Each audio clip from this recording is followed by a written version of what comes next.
de choses renaîtront. Dans ce domaine, le Tarn a pris de l'avance, beaucoup d'avance. Si Didier Boinard est artisan, Xavier Plot, lui, est industriel. Chez lui, le pastel colore les bobines de fil pour l'industrie. Tout a débuté par la renaissance de la plaque. Après avoir maîtrisé le pastel, qui est une des plus complexes au niveau procédé à mettre au point, nous nous sommes intéressés donc aux autres teintures végétales, naturelles, également à la cochenille, qui est un petit animal, comme chacun le sait. Et cette mise au point, encore une fois, 5 années de recherche, c'est assez long, en partenariat avec un laboratoire régional de recherche au niveau ressources agronomiques. Et aujourd'hui, je dirais la satisfaction de pouvoir industrialiser des procédés ancestraux qui étaient effectivement au stade artisanal ou semi-artisanal. Nous avons sur le site une propre station d'épuration biologique, qui nous permet de traiter les eaux à un niveau pour un rejet direct en milieu naturel. Voilà. Donc au niveau des teintures naturelles, ici quelques exemples de coloration obtenus à base de teintures végétales, avec par exemple le pastel pour les bleus, avec la cochenille pour les bordeaux et les rouges, avec la garance, avec les essences de bois, les tanins de bois pour des coloris beiges très, très jolis, et également le jaune avec le genêt et le réséda. Voilà, tout ça, ça fait partie de notre culture puisque, encore une fois, historiquement, nos racines teinturiers sont assez anciennes et il m'a paru à un moment donné opportun d'aller rechercher dans le passé ce qui se faisait parce que tout n'est pas, dans le passé, tout n'est pas à oublier, heureusement.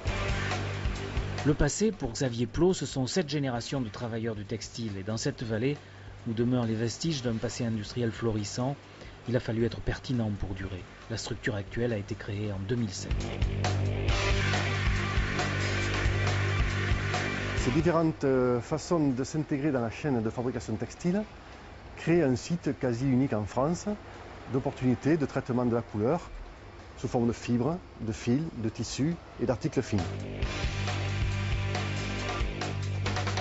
Aujourd'hui, l'entreprise travaille du kilo à la tonne sur des marchés spécifiques, mais l'avance prise dans le domaine des teintures naturelles sera décisive. La palette contient pour le moment une dizaine de couleurs.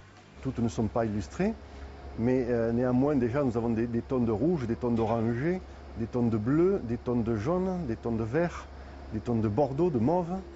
Donc on voit bien que déjà la palette s'agrandit sur des matières comme la laine et également sur des matières cellulosiques comme le lin, le coton. Voilà, qui sont des fibres aussi en forte demande sur le marché.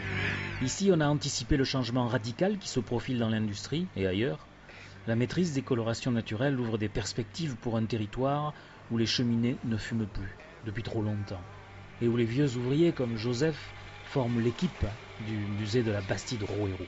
Il y a 25 ans que je suis à la retraite, j'ai pris à 60 ans, j'en ai 85 et demi.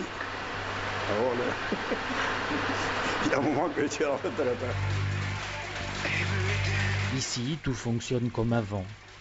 Comme avant. Ce musée garde la trace d'un passé prestigieux. On ne sait pas ici quand la vallée relèvera la tête, mais beaucoup de choses renaîtront, qui étaient depuis longtemps oubliées.